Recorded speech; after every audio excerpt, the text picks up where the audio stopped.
جہاں تک آج کی رات کا تعلق ہے تقریباً کوئی 14-15 اعمال آج کی رات میں ہیں۔ اس شب کی عظمت کے بارے میں 2-3 روایتیں اور اعمال کی جو ہے نا وہ ایک موٹی سی فہرست آپ کی خدمت میں عرض کروں گا۔ یہ امام محمد باقر امام جعفر صادق فرماتے ہیں سئل الباقر عن فضل لیلۃ النصف من شعبان، میرے والد گرامی امام محمد باقر علیہ السلام سے شعبان کی رات 15 شعبان کی رات کے بارے میں اور اس کی فضیلت کے بارے میں جب سوال کیا گیا، فرمایا ہی افضل اللیالی بعد لیلۃ القدر، یعنی لیلۃ القدر کے بعد یعنی باقی راتوں میں سب سے افضل رات یہ 15 شعبان کی رات ہے۔ یمنح اللہ العباد فضلہ، یا اس دن اللہ تعالیٰ اپنے بندوں کو یعنی آنے والی رات 15 شعبان کی رات کو اللہ تعالیٰ اپنے بندوں کو اپنے فضل و کرم سے نوازتا ہے۔ یغفر لہم بمنہ، اور اپنے احسان سے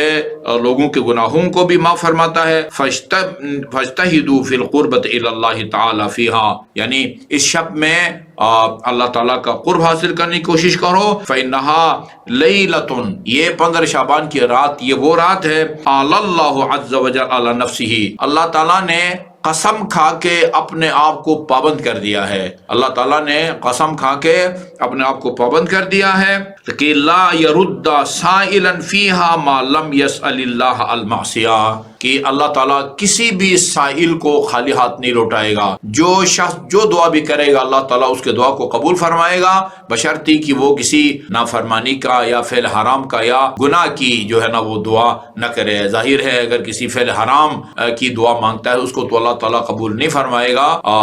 اس کے علاوہ کوئی بھی جائز حاجت خدا کی بارگاہ میں آج کی شب میں جو لے کے جائے یقیناً اللہ تعالیٰ اس کی حاجت کو قبول فرماتا ہے۔ اور فرمایا وَإِنَّهَا اللَّيْلَةُ الَّتِي جَعَلَهَا اللَّهُ لَنَا أَهْلَ الْبَيْتِ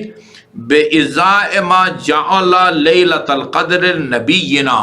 جس طرح شب قدر کو ہمارے نبی ہمارے جد کے لیے جو ہے نا بافضیلت قرار دیا ہے، اسی طرح اللہ تعالیٰ نے ہم اہل بیت کے لیے یہ 15 شعبان کی رات کو قرار دیا ہے۔ فاجتہدوا فی دعاء اللہ تعالی والثناء علیہ، آپ کوشش کرو کہ اس شب میں زیادہ سے زیادہ خدا سے دعا مانگو، اللہ تعالیٰ کی حمد و ثنا کیا کرو۔ اور یہ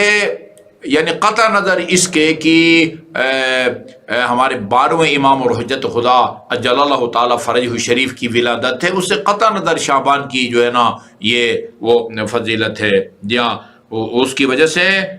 اس کے فضیلت اور عزت شرف میں مزید جو ہے نا جیسے کہتے ہیں نور اور اعلیٰ نور، اس میں مزید اضافہ ہوتا جاتا ہے۔ تو ہماری دعا ہے کہ اللہ تعالیٰ تمام مومنین و مومنات کو اس شب کی برکتوں سے اور اس کے فیوزات سے زیادہ سے زیادہ بہرمند ہونے کی توفیق عطا فرمائے۔ آج کی شب میں چند اعمال ہیں، میں ان کی طرف اشارہ کرتا ہوں اس امید کے ساتھ اور اللہ تعالیٰ سے توفیق کی دعا کے ساتھ کہ اللہ تعالیٰ مومنین اجتماعی طور پر بھی، اور اگر کوئی اجتماعی عبادت کے لیے دعا کے لیے مساجد میں دینی مراکز میں نہیں آ سکتے تو اپنے گھروں میں بھی انفرادی طور پر ان اعمال کو بجا لا سکتے ہیں۔ سب سے پہلے غسل ہے آج کی رات کا، یہ کہتے ہیں کہ اس سے گناہوں کا بوجھ ہلکا ہو جاتا ہے۔ آج رات کے غسل سے کوئی ٹائم وقت مقرر نہیں ہے، مغرب بعد سے لے کر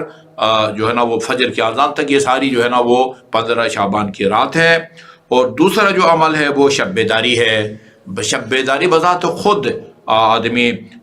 دعا پڑھے، استغفار کرے اور نمازیں پڑھے، شب بیداری۔ تیسرا عمل جو ہے وہ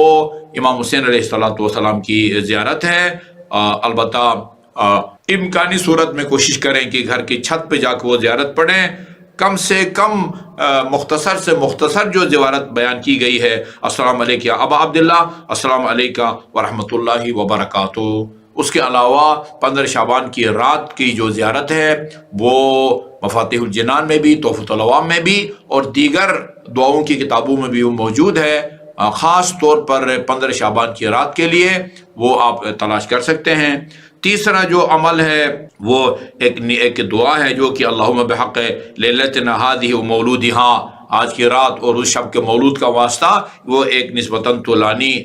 دعا ہے اور اس کے علاوہ جو پانچویں یہ بھی ایک دعا ہے، چھٹی بھی جو ہے نا وہ ایک دعا ہے، اور ساتویں بھی جو ہے نا وہ ایک دعا ہے جو کہ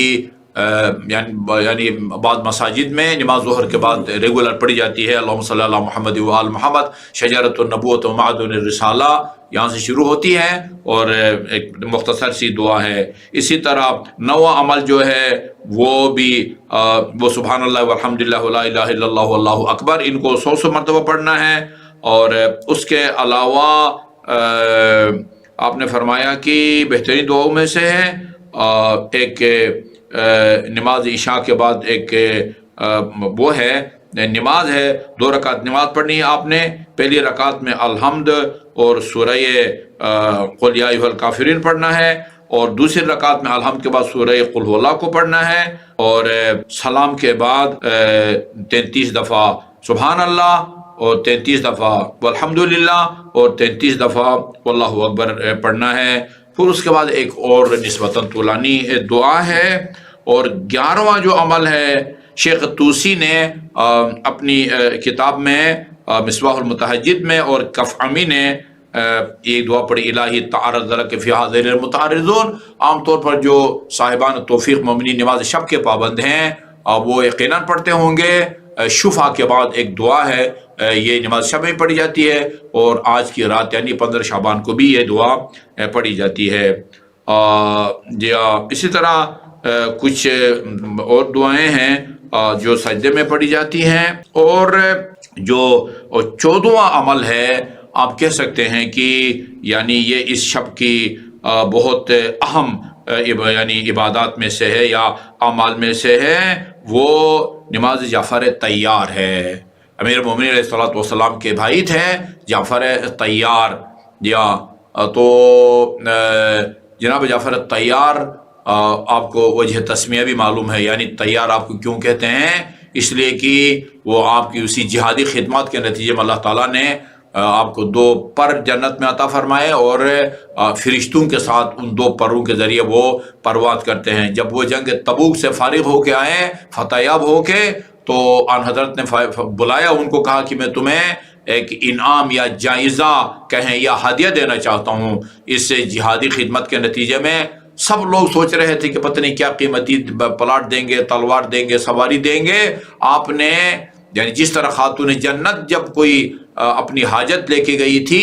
تو رسول خدا صلی اللہ علیہ وسلم نے تسبیح حضرت زہرا بطور ہدیہ اپنی صاحب دادی کو تعلیم فرمائی تھی، 34 مرتبہ اللہ اکبر اور 33 مرتبہ الحمدللہ سبحان اللہ۔ اس کا مطلب ہے کہ رسول خدا کی نظر میں یعنی اس وقت سب سے بہترین افضل ترین عمل یہ تسبیح حضرت زہرا تھی۔ اگر اس سے افضل کوئی عمل ہوتا یا دعا ہوتی تو وہ دعا تعلیم فرماتے۔ اسی لیے جو تسبیح حضرت زہرا کے نام سے جو ہے نا وہ مشہور ہو گئی ہے۔ جس طرح دعائے کمیل یہ امیر المومنین نے تعلیم فرمائی ہے، لیکن کمیل کو تعلیم فرمائی ہے اس لیے اس کو دعائے کمیل کہا جاتا ہے۔ تو جب جناب جعفر طیار جب واپس آئے تو آپ نے یہ دعا جو ہے نا وہ تعلیم فرمائی ہے۔ یہ 4 رکعت نماز ہے، اور اس میں یعنی پہلی رکعت میں وہ پڑھی جاتی ہے سورہ الحمد کے بعد وہ والعادیات پڑھتے ہیں، اور اسی طرح وہ دوسرے میں غالباً وہ اعلیٰ ہے، کوئی بھی سورہ پڑھیں آپ پڑھ سکتے ہیں۔ البتہ سورہ فاتحہ اور اس کے بعد کہ سورہ فارغ ہونے کے بعد 15 دفعہ آپ نے تسبیحات 4 پڑھنا ہے، سبحان اللہ والحمد للہ ولا الہ الا اللہ واللہ اکبر۔ اس کے بعد آپ نے رکوع میں جانا ہے، اور ذکر الرکوع سبحان ربی العظیم و بحمدہ کے بعد 10 مرتبہ آپ نے تسبیحات 4 یعنی سبحان اللہ والحمد للہ ولا الہ الا اللہ واللہ اکبر پڑھنا ہے۔ پھر رکوع سے سر اٹھانے کے بعد پھر کھڑے ہو کے 10 دفعہ تسبیحات 4۔ پھر آپ نے سجدے میں جانا ہے، اور سجدے میں جانے کے بعد ذکر سجدے کے بعد 10 دفعہ معذرت تسبیحات 4۔ پھر سجدے سے سر اٹھانے کے بعد استغفر اللہ سے پہلے یا بعد میں سبحان اللہ والحمد للہ واللہ اکبر۔ پھر سجدے میں جائیں گے، اور ذکر سجدے کے بعد پھر 10 دفعہ تسبیحات 4، اور پھر دوسرے سجدے سے سر اٹھانے کے بعد اور کھڑے ہونے سے پہلے پھر 15 دفعہ تسبیحات اربع، پھر آپ کھڑے ہوں گے، اور پھر دوسری رکعت میں بھی اسی طرح آپ نے جو ہے نا وہ اس کو دہرانا ہے، یعنی الحمد کے بعد 15، رکوع میں 15، رکوع سے سر اٹھانے رکوع میں 10، رکوع سے سر اٹھانے کے بعد 10، اور سجدے میں 10، سجدے سے سر اٹھانے کے بعد 10، اور اسی طرح دوسرے سجدے میں بھی، اور دوسرے سجدے سے سر اٹھانے کے بعد بھی 10 مرتبہ یہ، اور اسی طرح